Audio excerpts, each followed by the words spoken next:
Hi everyone, we're at Tabletop Gaming Live in Manchester and we're with Andy, who's going to tell us all about Book of Skulls, Slayers of Eragoth. Slayers of Eragoth. Exactly. Sounds pretty metal, doesn't it? It does, yeah.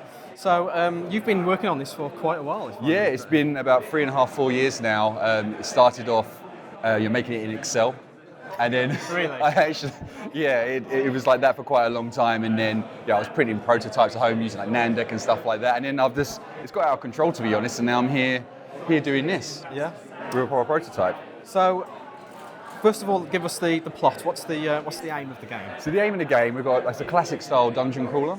But what we do is a little bit different. Is where you would normally be playing as either the good guys or the bad guys. You play as the good guys and the bad guys simultaneously. Right, okay. So whilst one team are controlling their Slayers, who are the good guys, the other team are controlling the demons.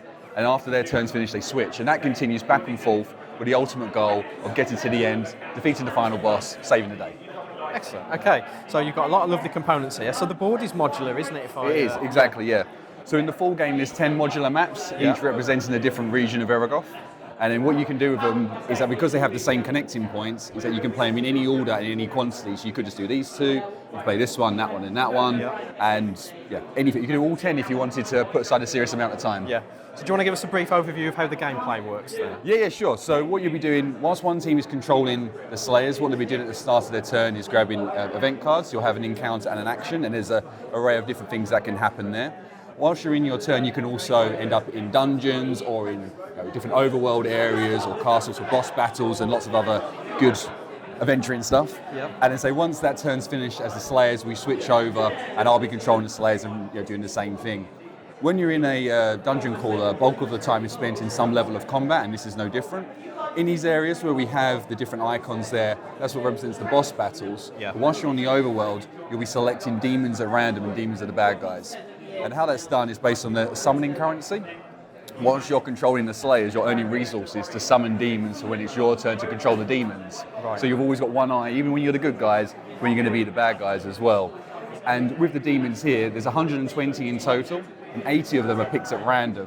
So as the summoners of the demons, you don't know what you're going to get and what combinations of characters. Right, okay. But as the Slayers, you're going to have to adapt your game style to what you get. And it throws up so many different combinations. And it's been fantastic over the years seeing what you can get. It's a nightmare from a development point of view, but once you get to this point, it's fantastic. What's the playtime looking? So it depends on the maps, to be honest. And with each of these maps, you're looking at maybe 1 hour, maybe 2 hours, depending on which one you're playing.